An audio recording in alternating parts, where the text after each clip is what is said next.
It's time for the stream to start. Ow, bitch! What's up? What is going on, my friends? Hold on. I'm going to grab the live stream link so that we can share that in the Discord before we get going here. All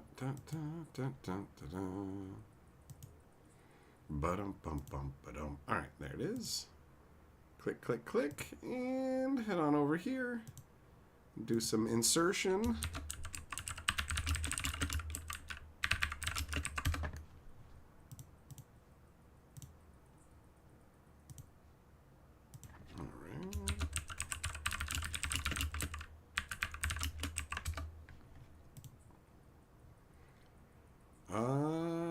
Yeah, okay, there we go. Good. Perfect. What up? What's going on? You know what? Did I check and make sure that my microphone is on? I didn't, but it looks like it is, so we're good. Okay, and the stream is good. So now I can say hellos. Hellos! What up? Error, Alan, David J, Kenny, Al, Pyre, Beasley, Andy, Shipman, Tringus, Art, Pablo, Shorio, Pot, Cinder Shadow, Goddard. I believe that is everybody. Hello to you. Let's take a look at some of these. Let's take a look at some of these new magical cards that just got spoiled today. I was actually looking online for something else, and then my eye was caught. I was like, wait a minute. Wait, what is this? I didn't see this. And I was like, when did this happen? So these just came out a few hours ago. Like, I think about maybe 3 to 4 hours ago was when the spoilers for these just appeared. And I'm just like, okay, never mind. Wizards apparently dropped this stuff today. So it's not everything, but it is a number of things. So let's see the things. This is Imhotep the Stormlord, who we're going to start out with. So he's a mythic dude. 2 black and 2, 3/3, legendary artifact Necron. It's funky that the Necrons are artifacts, right? Because they gave up their like humanity to become robot people, robot toaster men. So this guy has the ability, whenever 1 or more artifact cards leave your graveyard, create 2 black Necron artifact creature tokens. Really? Well, huh. Interesting. So if you have a way to just individually remove artifacts from your graveyard, you can just get 2 Necrons. I mean, that's cool, right? Because the Necrons reanimate, or yeah, I guess they do, right? They reanimate. And what's his other ability? The beginning combat on your turn, another target artifact creature you control gets +2/+2 and menace until end of turn. Okay, that part's pretty underwhelming. But as a tack on to the first ability, that is solid. Cinder, did I see the trailer yet for 40K? I did. I chuckled, actually. I was like, all right, you know what? It's not that bad. It's not that bad. They've done better. They've done worse. All right. So, Imhotep here. He's standing here, I guess, in front of Necron hordes, really, right? He's cast down. Is that another Necron that he's cast down? Is he biting against other... Is he biting? Is he fighting against other Necrons? Is that what's supposed to be going on? Is this like, is this the Cable guy? And Imhotep is Jim Carrey? Is that what's going on? Or is this a rave and he's got his glow stick juice flowing through his arms and stuff? And it's like, look, man, I get that you want to be the LA Beast, but nobody else is going to drink glow sticks, Imhotep. Anyways, let's take a look at the next card. Be'lakor. Balakor the Dark Macker. He's going to mac on your mama. He's the Dark Master. What's up? 1 red, 1 black, 1 blue, and 3 for a 6/5 Demon Nobel. He has flying. When Be'lakor, the Dark Master, enters the battlefield, you draw X cards and lose X life, where X is the number of demons you control. And whenever another demon enters the battlefield under your control, it deals damage equal to its power to any target. Okay, so the first ability kind of sucks. Let's be real. You just put him out by himself, and he's just like, hey, draw a card and lose 1 life.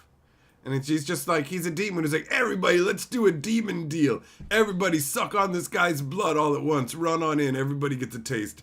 Suck that blood out of him. So the second ability, though, it feels absolutely nutty. If you've got demons, just slap them out and they're running around punching people. It's great. That's cool. And the artwork's actually awesome. The demon flying up high in the sky there, ready to spear you. Or is that a sword? Oh, that's a sword with crazy I thought that was a spear with like a pennant on it, but it's actually a gigantic sword with black vapors. That's crazy. All right. Then you got Magus Lucia Kane. Okay. 1 red, 1 blue, 1 green, and 1 for a 1/1. You better be good at 1/1. At the beginning of combat on your turn, put a +1/+1 on target creature. Okay, so you get a counter every turn, like that aspirant. That card was all right. And Psychic Stimulus. Ooh, stimulate me psychically, honey. Where'd your hair go? Tap, add 2 colorless. When you next cast a spell with X in its mana cost or activate an ability with X in its activation, copy the spell or ability. You may choose new targets. I mean, that's okay. Sits around boosting up your guys and then let you copy spells theoretically. All right. All right. Clayton, you're just jealous of my ability to make these fake cards, all right? I made this bald lady. In the future, things are hot, man. There's like ladies who are bald and they're ready to psychically stimulate your taint. All right, let's move on. Marnius Calgar. He sounds like toothpaste. 1 black, 1 blue, 1 white, and 2 for a 3/5 double striker. All right. Master Tactician. Whenever 1 or more tokens enter the battlefield under your control, draw a card. That's solid. 6 mana, create 2 1/1 creature tokens with vigilance. Yeah. Yeah. I can get down with that, man. And this guy likes to fist, bro. This guy likes to fist hard. He's got 2 gigantic, big, meaty fists and a powerful gene seed that he wants to share with you. Check out his fisting ability. All right. Noise Marine. Oh, this is the kind of Marine I would be. I'm very noisy. I'm loud. 1 red and 4, 3/2. Wait, breaking news. Error. All these cards are banned in Captain.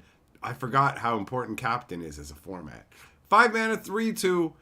What, his symbol at the bottom looks terrible. That Universe Beyond. Anyways. Cascade. All right. And Sonic Blaster. When he enters the battlefield, damage equals the number of spells you've cast this turn. All right. I guess he's a big old cascade thing. This is pretty underwhelming, isn't it? He's rocking out with a guitar. I guess, you know what? If you're going to have a guy who's this underwhelming looking, you may as well have him have an underwhelming ability too, right? Look at me, I'm the Noise Marine. Welcome to space, the grim dark future. The Emperor is on the golden throne. We sacrifice 10,000 souls to him a day just to keep his barely alive corpse there so he can fight against the chaos gods. And and we've got all these chain swords and bolters and stuff, but also we've got this D-bag with this stupid I'm Wild Stallions, Bill and Ted forever. What a dumb weapon. Okay. Broodlord. Yeah, let's get into some green goodness. All right, what's this? 1 green, 3 and X for a 3/3 Tyranid with Ravenous. Enters the battlefield with X +1/+1 counters on it. If X is 5 or more, draw a card when it enters. So if you spend 5 on X, what? Okay, 9 mana? So if you spend 9 mana on this, you draw a card. When it enters the battlefield, distribute X +1/+1 counters among any number of other target creatures you control. Kinda underwhelming, man. Kinda underwhelming. But that's what I said. Their version of Bill and Ted, exactly. This is, there's a way cooler Tyranid. This guy. Old One Eye. I can't wait to go to the game store, reach into my pants, and pull out Old One Eye and slap him on the table. And Old One Eye keeps coming back. It don't matter. 1 green and 5 for Old One Eye. It's 6/6 trample. Other creatures you control have trample. When it enters the battlefield, make a 5/5 Tyranid. And at the beginning of your pre-combat main phase, you can discard 2 cards. If you do, return him from your graveyard to your hand. He's awesome. He is Awesome. Beefy craziness. Here comes old One Eye. All right. Then we got Death Leaper, the terror weapon. 4 mana, 3/3 flash haste. Creatures you control that enter battlefield this turn have double strike. Okay. Okay. He's going to leap death at you real fast. I don't care, I guess. Whatever. The first Tyrannic War. All right. 1 red, 1 blue, 1 green, 2. It's a saga. It does not have read ahead.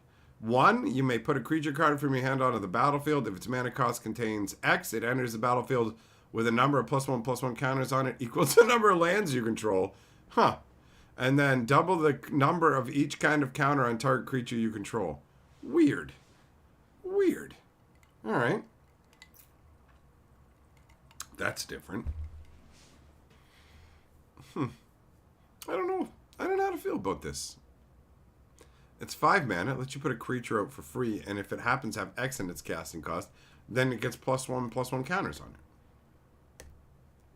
And then you just double twice in a row after that. It seems dumb. Abundance is a reprint. So this is 2 green and 2 for an enchantment. If you draw a card, you can instead choose nanner or non-nanner.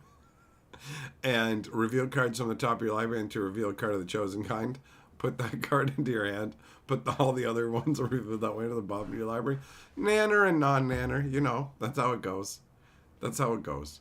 And then you got some weird old, I don't know, Tyranid gene slappers. I don't know, gene stealers, gene givers. I don't know. It's an interesting choice. Then you got Hardened Scales. There you go, huh? 1 green enchantment. If one or more +1/+1 counters will go on one of your creatures, it gets 1 extra. This is a snazzy little enchantment. And look at that Tyranid. He's fighting G.I. Joe, and G.I. Joe's laser blasts are just bouncing. They're just bouncing right the fuck off him, dude. G.I. Joe touching your mother. Wait, hold on. That's not what's going on. Is it? No, G.I. Joe has the blue lasers. Who has the blue lasers?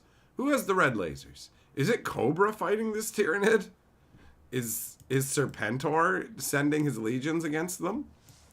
Is that what's going on here? I mean, this is a solid include. Then we've got an Arcane Signet. So there's different variations of this. This is the one where you realize you're a Terminator, Harry Potter. This is Xenos cults dwell unseen within the Imperium, lurking just beneath the surface. We're all Phyrexian Robors. So there you go. You got that one. And then you got this one where you got the Necron robot with his little chest buddy. And they bear the mark of the Triarch. So somehow that's an Arcane Signet. And then this one is also an Arcane Signet.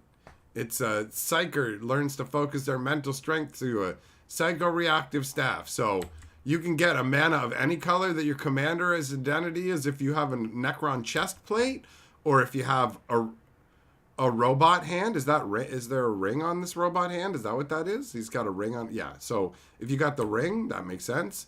If you got this signet on your body, that also gives you 1 mana of any color. Or if you have a magical staff, that definitely feels the most magical.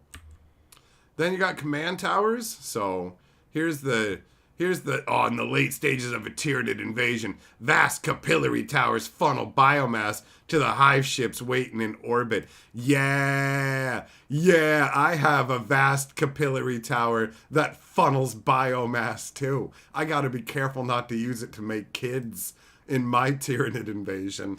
All right, so you can see a proud, throbbing, at least partially erect capillary tower ready to disgorge its load of biomass. Then we've got on the planet of the sorcerers in the Eye of Terror lies the Tower of the Cyclops, the redoubt of Magnus the Red. Oh, servant of Tzeentch. Look at the mantas. Look at the mantas flying around in the... Oh, is that the changeling? Is that who's up there? Hanging up on the top of the pinnacle of rock? All right. Yeah. And then we've got this one where you check it out. I've seen this. This is Blade Runner, where I realize that I'm Harrison Ford, but because I remember I'm a unicorn, I'm not real. I'm not a real boy, Harry Potter. All right. Oh, that's all of them. Okay. Okay, well then, I guess what we do now is we put them on... Hold on. Hold on. Let's just switch this. There. Now the robots can do it. The robots will handle it from here. The robots will take it from here, and now I can see more of what you guys are talking about. Probably something about golf or, I don't know, golf-related movies. Happy Gilmore, I'm guessing. That Volkswagen scene? Volkswagen! James P. Cobra's not the bad guys. They're just misunderstood. Dude, they literally want to dominate the world. Here's the most confusing thing about Cobra. The most confusing thing to me about Cobra is they keep fighting against G.I. Joe. But, like, they have G.I. Joe so outgunned in terms of, like, ingenuitive technology. Like, Cobra's always coming up with insane plans. Like, they literally control the weather and do other stuff. And, like, you can go buy anything and it could just be, whoops, guess what? Cobra's inside it. They're like ninjas. They're like, check it out, a bus station opens up, a bus stop opens up. And Cobra dudes come out on bikes and stuff. They're like, Cobra! Like, they're amazing. They have like a super billion-dollar corporation with these twins. They invent all kinds of amazing technology, and you're like, they could just take over the world with their money and technology. They don't have to attack people. They don't even have to do that. They like, just like one of the things that Cobra's invented, like, oh, I don't know, a global weather satellite, that's enough to like make them rich and incredibly influential in the world. You don't have to keep attacking people, Cobra. It's not even required. They could take over the world so easily, like legitimately. They have so many resources and such incredible technology, and they just keep losing to G.I. Joe. It's amazing. It's amazing. Me and Carly watched G.I. Joe recently, and it was hilarious. There's the one episode where, like, Cobra Commander, who you never know why anybody follows him because he's a cowardly idiot. But I just love that he berates everybody. He just, like, mentally breaks them, I guess, and Stockholm syndromes them, but he's talking to Destro. So he clues into Destro. And like as soon as Destro gets up on the screen, Destro just yells Cobra. Like he fucking bellows it at Cobra Commander. Like he's got brain damage. Like he just calls him up on the screen and he goes, Cobra! And it's like, what are you doing? And then later on in the episode, he's literally like leading a fleet of jets, and Cobra Commander contacts him and tells him to take his jets elsewhere. He doesn't tell anybody anything else. He just fucking bellows Cobra, and everybody follows him. It's deranged, glorious insanity. The best was Sergeant Slaughter, though. Sergeant Slaughter being brought in was amazing because the G.I. Joes were being overwhelmed by these Cobra robots. And then Sergeant Slaughter shows up in this gigantic war machine. He comes barreling in his giant Land Raider war machine, and you expect him to plow into these robots to even the odds. But he doesn't. He stops short of running into them, and he power dives out of his vehicle at them. Like, it's like, what? It's amazing. It's amazing. There's always something insane happening. It's so much fun. It's so much fun. Oh, man. So funny. So good. Player 10, exactly. That could happen. You just be like, I thought it was a pizza, but open it up and Cobra came out. Like a helicopter flew and started blowing everything up. James P., why are your letters green? Because you have a channel membership here.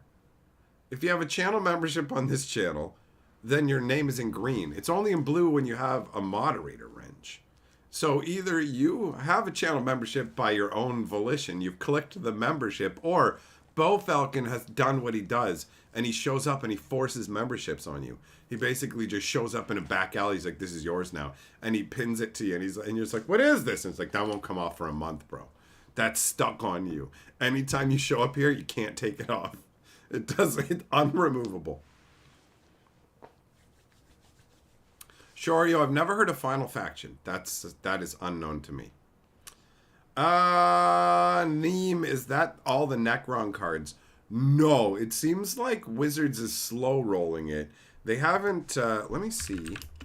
Let me see if they've put out, if there's anything new in the same format that I have kicking around. So it looks like there's going to be 168, 170 cards, and they're going to be doing them in batches. So Wizards is going to be milking this for a spoiler season, which means I guess we'll just have multiple days of talking about it, but you're going to have to wait. You're going to have to wait. Pablo, there you go. You got enough exclamation marks. You're hired. You're part of Cobra, bro. He's got that Bopra money. You're not wrong, Clayton. Temporary tattoo membership. Yeah, it's henna. It's a henna tattoo. He runs up and hennas you. He draws a henna face on you. Ah. What up, Drewby? Eduardo, you think the Astrades Commander Tower is kind of ugly? All I care about is how much biomass. How much biomass can your tower disgorge, and how quick before you recover your ability to disgorge biomass, bro? James P., it's not easy being green. Well, you did it by your own hand. That's true. That's true.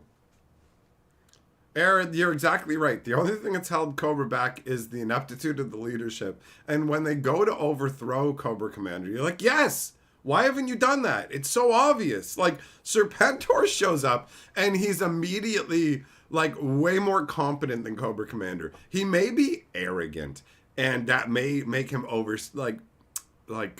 be over bold and maybe make the wrong move. But he's way better than Cobra Commander. Cobra Commander's a joke.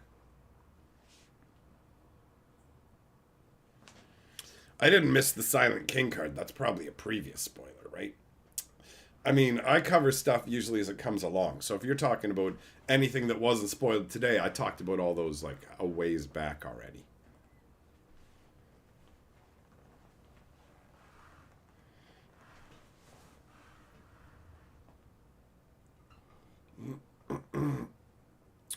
Passed on getting the all foil. Oh yeah, the like special souped up versions. They're super pricey, man. It's crazy. When are they gonna do the Eldar? Oh, Jeffrey. How do I put this to you? Don't hold your breath. It's never gonna happen. Pretty much. That's what I feel like. Now I could be wrong, and maybe this will go so banger that Wizards will revisit it. But I strongly feel like this is a one-off. The fact that they're doing it as commander decks more than just secret layers, and they're doing multiple secret layers, does give you the possibility that they might do it more, but this is going to be done under a licensing agreement. So it's going to be like a one-trick pony kind of. Wizards is going to sell it all, and then they won't have the right to do it again. So if they're going to do it again, they'll have to negotiate a new deal, right? So the question is, will they want to go back to that property for Universes Beyond? And will they want to pay whatever it's going to cost to license it?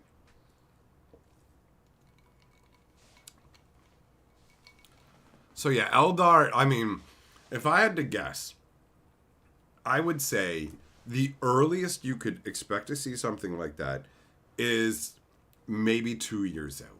Wizards of the Coast designs on a pretty slow scale, although they can do things like this a little bit faster. The commander decks, not so much. It's more unwieldy. Secret layers, yes. But Wizards' production schedule works about 1.5 to 2 years out. So if they find out that this Warhammer stuff gets a great response now and start working on the next one, you're still looking at 1.5 before that releases. So in hoping for Eldar, you're going to have to wait at least 1.5. And Eldar weren't considered popular enough to make the first batch. So not a good sign. Not a good sign. Ryan, you need to see the Age of Sigmar secret layer. You gotta wait and see what they're doing. Yeah, man. You gotta wait and see. Player 10, there is a bunch of issues with Dominaria. I've got more notes on some other things, man. With the new spoiler cards, which is my favorite commander deck? Robo, the Tyrannids. The Tyrannids are calling out to me. Yeah. I like big, beefy green cards. So that's right up my alley.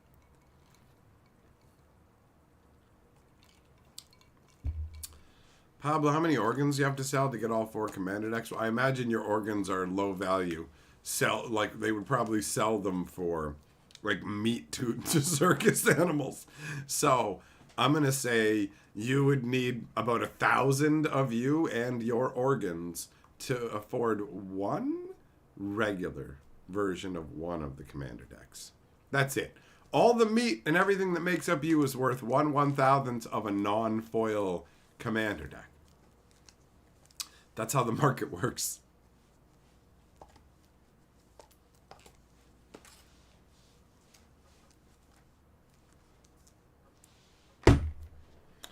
So yeah, it'll be interesting to see just how well this Warhammer stuff does sell, specifically in regards to the foil, like, super premium collector versions.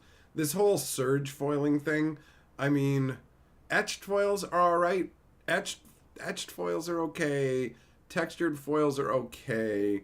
They're not like, whoa, blow me away, barn burning insanity. So the hype over surge foils, where you got to pay what, over 100 bones a piece for these commander decks, Wizards is really looking to like stretch the assholes out of Space Marine people. They're like, yo, like, fill us with your gene seed, and by gene seed we mean give us your money. Give us your money, you magical peoples. Skylar, yep, surge foils. That's the name they're given, the foil treatment that they give these cards. Who knows how actually, how different it will look in person.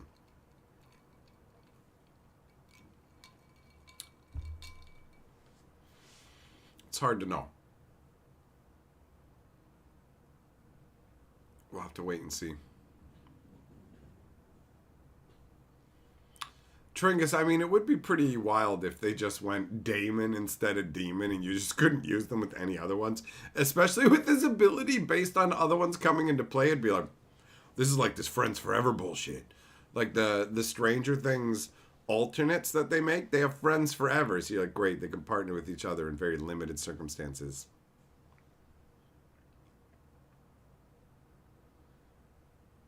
Yeah, etched foils are a mixed bag, it's true. They can make the cards nice and flat, and sometimes they look great, and then other times it looks kind of rough.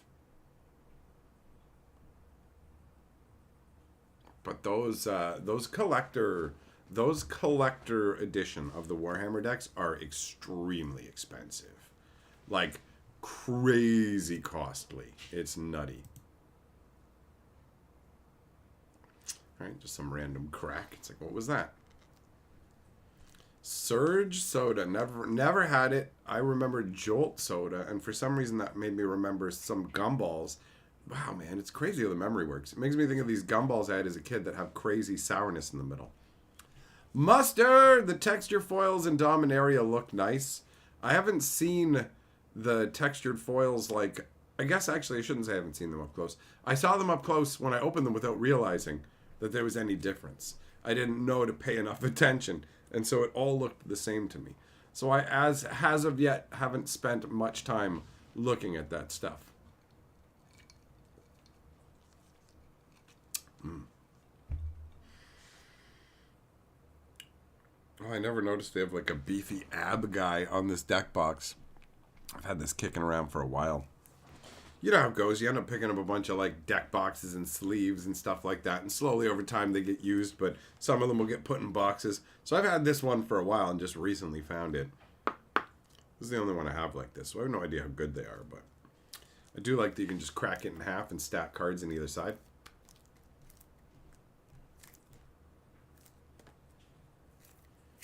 Ryan, oh, you got yourself a fancy 7th edition codex? Nothing wrong with that. Get yourself a big fun toy. Stuff. I mean, depending on what it is, right? I like luxury items as well, particularly Magic cards. Humidity packs? Yeah, that is one way to try and approach the curling, right? I mean, that is one huge problem. Flat foils for Magic, not so easy. but like everybody else does it no problem. So it's kind of annoying when they go, we fixed foiling, but we only do it on our premium editions. And it's like, can you just make this the new standard? No. Having flat cards that wouldn't be considered marked in a tournament is a premium. It's like, that doesn't feel great. That doesn't feel great.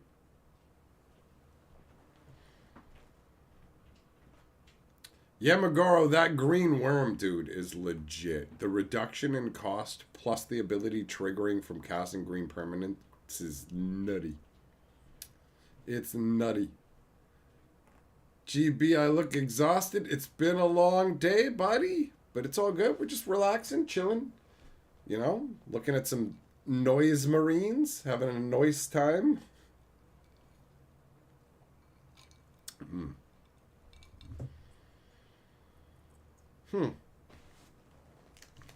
So yeah, there's a couple of abilities that I like here. I'm curious to see what else they're going to bring along.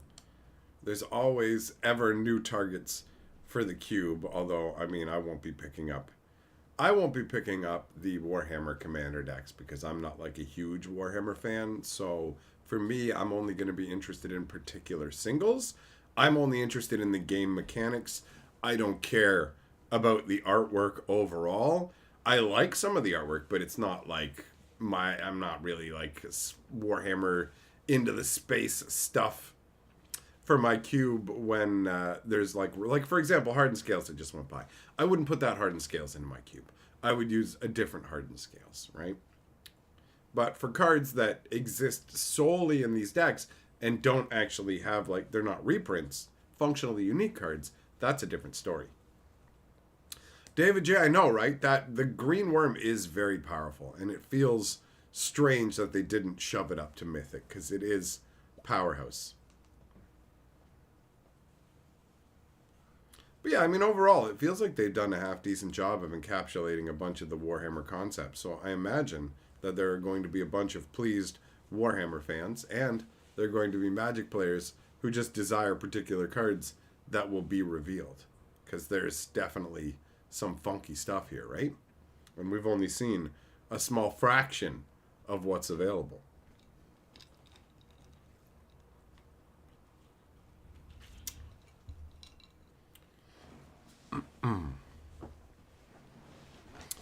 Necro, you getting a collector's edition of the Tyranid Swarm? Nice. That would be my choice if I was getting one of the decks. Got a buddy getting one of the other ones because they love 40k. Sweet, there you go. You can clash them against each other.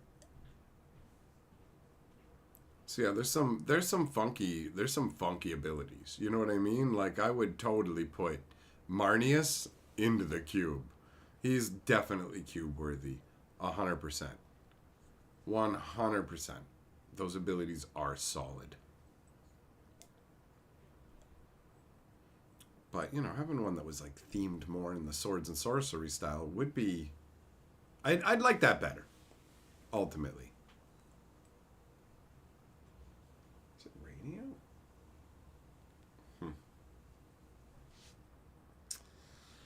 I don't know. Yeah, overall, these look alright. These look alright. You know, some of them are some of them are going to be nutty. Some of them are going to be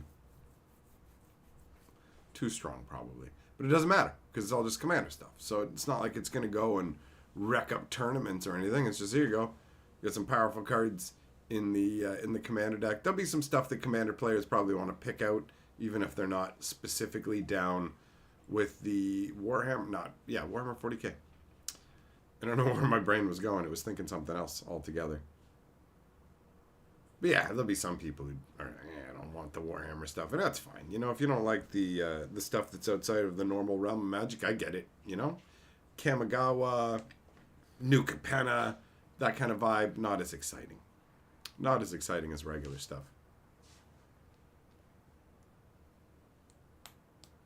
Giuseppe, I gotta be real, man. When it comes to like financial decisions and selling and buying Magic cards and stuff, like I am completely out of touch with the markets, any of that. Like, I don't know. So I've reached the point now where I don't really give anybody anything even resembling financial advice on any situation, because I don't want to feel bad like, hey, I've just steered somebody wrong and they're going to lose out on whatever, because I know what's going on in Magic here or there, but when it comes to finance stuff, go hit up the finance people. That ain't my wheelhouse, bro. No idea what the best move is. I am not rich. Don't ask somebody who's not making bank how you make the bank, because I don't know, man. I'm at like saving up for necessities that will like, hey, make sure you got enough money to pay your healthcare bills, because healthcare in Canada is good for a bunch of stuff, but it doesn't cover a lot of other stuff like dental. So I'm not invested in Arabian Nights and going, let me move my sealed, and like I don't have boxes of sealed to move. So with like, I have no skin in the game. I am skinless. So the skinless, it's like, hey guy with no skin, what kind of lotion should I use on my skin? I don't know, bro. I don't even got skin, son. You feel me? You feel me?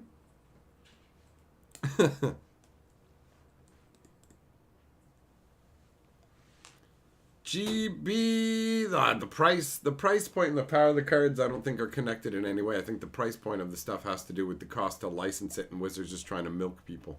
I don't think it's because they're making the stuff more powerful.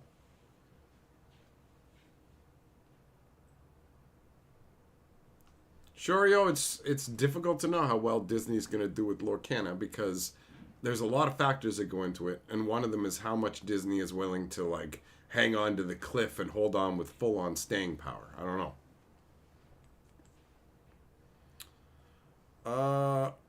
So pay bills or pay for Magic cards. Always pay your bills.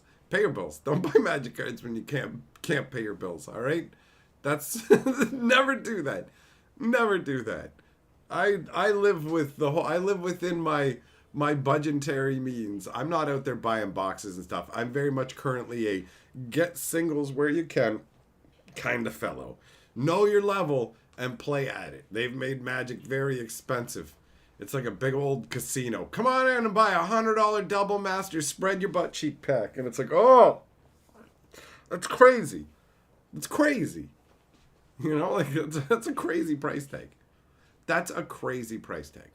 Like, I have one box of double master collector boosters. And I don't have that because I bought it. There's no way on this planet I'm buying a booster box that's 4 boosters for $100 each. That's mad. That's madness. That's insanity. That's insane.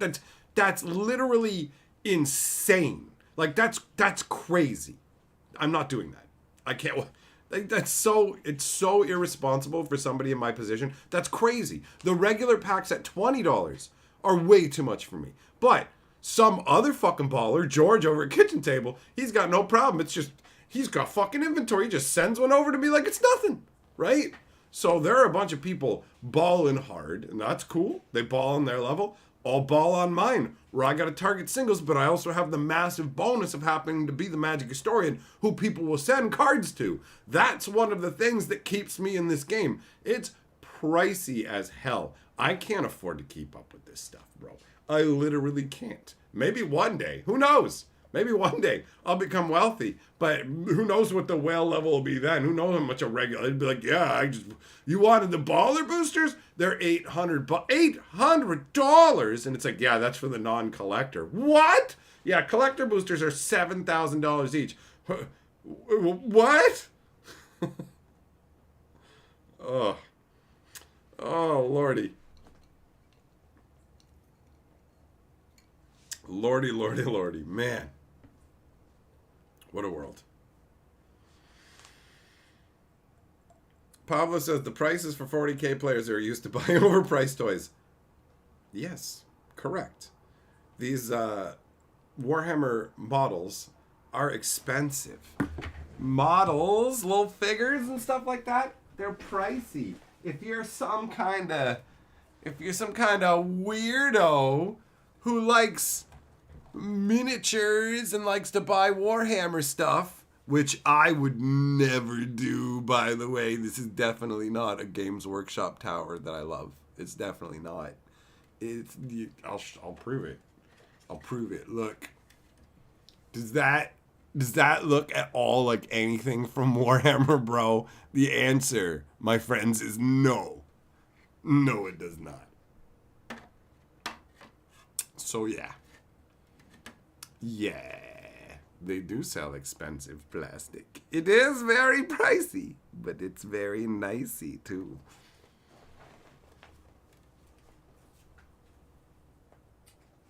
Oh, put you back down. Oh, you know what? I got this game down here that I've never opened, and the box is ripped, and it's got little planeswalkers in it, and I'm gonna free them and put them on the tower.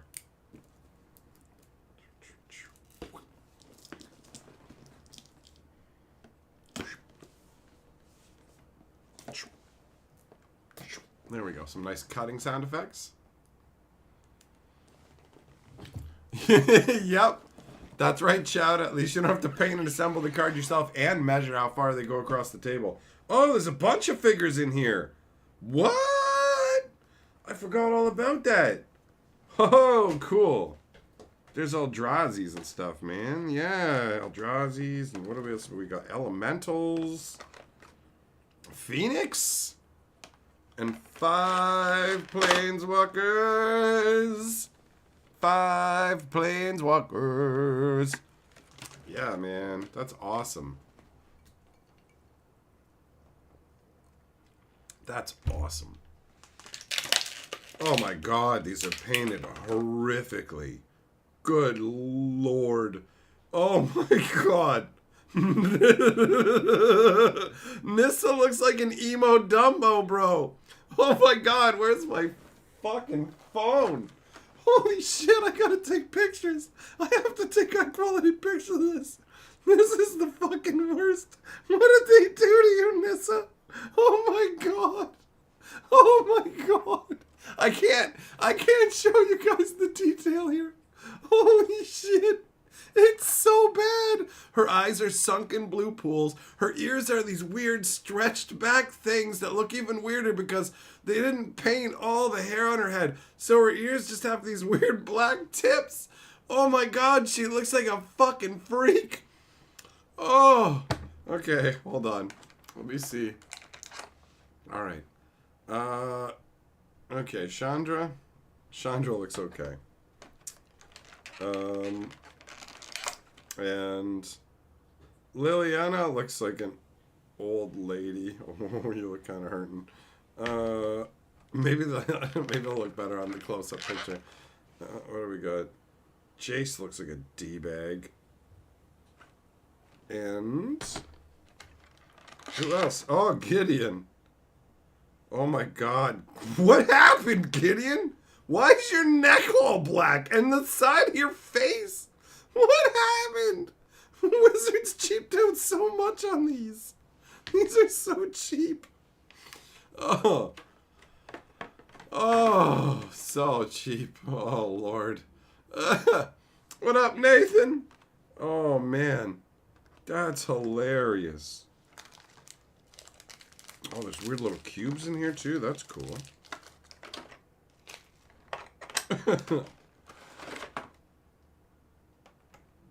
Alright. That's funny, man. These look terrible. Nissa looks amazing. Just amazing. Where's the lid? Just amazing.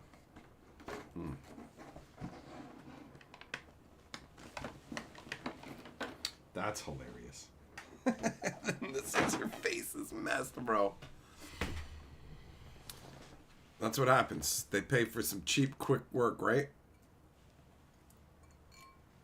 Oh, man. It's too bad, too. These are really poorly painted. And the bases are made of weird, bendy plastic, too. That's funny, man.